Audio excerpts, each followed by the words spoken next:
Hello दोस्तों। अवचेतन मन के बारे में आपने कहीं ना कहीं पढ़ा या सुना तो जरूरी होगा, पर मुझे संदेह है कि आप रोजमर्रा की जिंदगी में इस पे सतर्क बने रह पाते होंगे या नहीं। इसकी वजह यह है कि ऐसा करने के लिए प्रशिक्षण चाहिए, जिसे लेने को हम तैयार नहीं, क्योंकि हमें हर चीज तुरंत चाहिए होती है। अब हो सकता है कि मेरी इन बातों को सुनने के बाद आप अवचेतन मन को लेकर सतर्क हो जाएं और अपने जीवन को बेहतर बनाने के लिए इसका उपयोग करना शुरू कर दें। आप ऐसा करें, इससे पहले आपको अवचेतन मन के बारे में कुछ बुनियादी बातें बता देना चाहती हूँ। मनुष्य के पास दो तरह के मन हैं, चेतन और अवचेतन। चेतन मन वह है जो सुबह जगने के बाद रात को सोने के तक आपके साथ बना रहता है।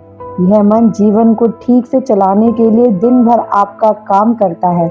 वह आपकी जरूरी कामों को याद दिलाता है, उनके निष्पादन में, उनके पूरा करने में आपकी मदद करता है।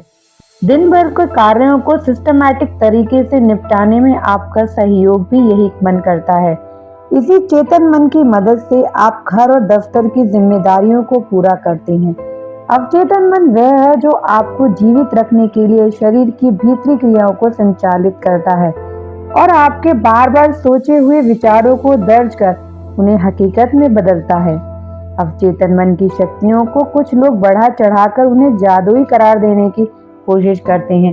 YouTube में ऐसी वीडियोस की भरमार है, जहां इन्हें पोस्ट करने वालों ने सिर्फ लोगों को आकर्षित करने के लिए अवचेतन मन की शक्तियों को मनगढ़ंत कर तरीके से पेश किया है।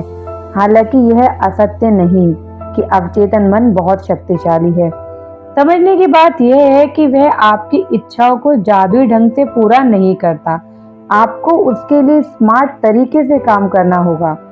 मसलन, आप अगर विद्यार्थी हैं, सर्विस का इंटरव्यू देने वाले हैं, तो इंटरव्यू में सफल होने के लिए आप अपने अवचेतन मन की शक्ति का इस्तेमाल कर सकते हैं।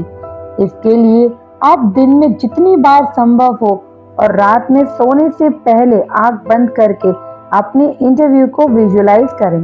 देखें कि आप कैसे कैसे कठिन सवालों को कितने आत्मविश्वास से जवाब दे रहे हैं। सवाल जवाब के दौरान आपके चेहरे पर सतत आत्मविश्वास से भरी एक जरा सी मुस्कान खिली हुई है। इंटरव्यू के जो दृश्य आप बार बार देखेंगे, उनमें आपके जो हाव भाव होंगे, वे आपके अवचेतन में दर्ज हो जाएंगे। और जिस दिन वाकई आपका इंटरव्यू हो रहा होगा, आपका अवचेतन कोशिश करेगा कि आपके हाव भाव उसमें दर्ज चित्रों जैसे बने रहें। इस तरह आप इंटरव्यू में अपने प्रदर्शन को अवचेतन मन की मदद से नियंत्रण में रख सकते हैं। दूसरे कई कार्यों के लिए अवचेतन मन की शक्ति का इसी तरह उपयोग किया जा सकता है। अब जरा जादुई शक्तियों पर बात करते हैं। मान लें कि आपको एक नई कार खरीदनी है और आपके पास रुपए नहीं है। आपको करना यह है कि दिन में जितनी बार संभव हो, रात में सोने से पहले खुद को एक नई कार के मालिक के रूप में देखें। इस दृश्य के आपके अवचेतन मन में दर्ज हो जाने पर वह सतत आपके चेतन मन को सतर्क बनाए रखेगा और आपके काम करने व सोचने के ढंग को इस तरह प्रभावित करेगा कि आप एक कार के मालिक बन सकें। कार खरीदने के लिए रुपए चाहिए और रुपए कमाने के लिए आइडियाज। आपको पता भी नहीं चलेगा कि अवचेतन मन ने कब आपको चुपचाप आइडियाज सप्लाई करने शुरू कर दिए। उन आइडियाज में से सही आइडिया पकड़कर उस पर काम करना पड़ेगा, क्योंकि अगर अवचेतन मन में कोई बात बार बार सोच कर डाल देने से मात्र से कोई काम पूरा हो जाता, तो दुनिया भर के लोग अपने काम छोड़कर यही कर रहे होते।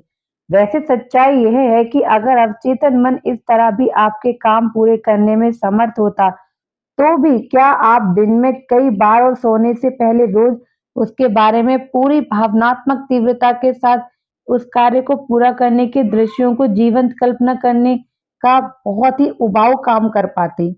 अवचेतन मन की शक्तियों पर यकीन करना बहुत आस्था और धैर्य का काम है, क्योंकि वह आपकी इच्छाओं को अलादीन के जिन की तरह पूरा नहीं करता, बल्कि वह आपको पहले अपनी इच्छाओं को पूरा करने में समर्थ बनाता है। अवचेतन मन की शक्तियों का व्यवहारिक जीवन में लाभ लेने के लिए आपको मेडिटेशन यानी कि ध्यान के शरण में जाना ही होगा, क्योंकि उसी के जरिए आप में उस धैर्य और आस्था का जन्म संभव है।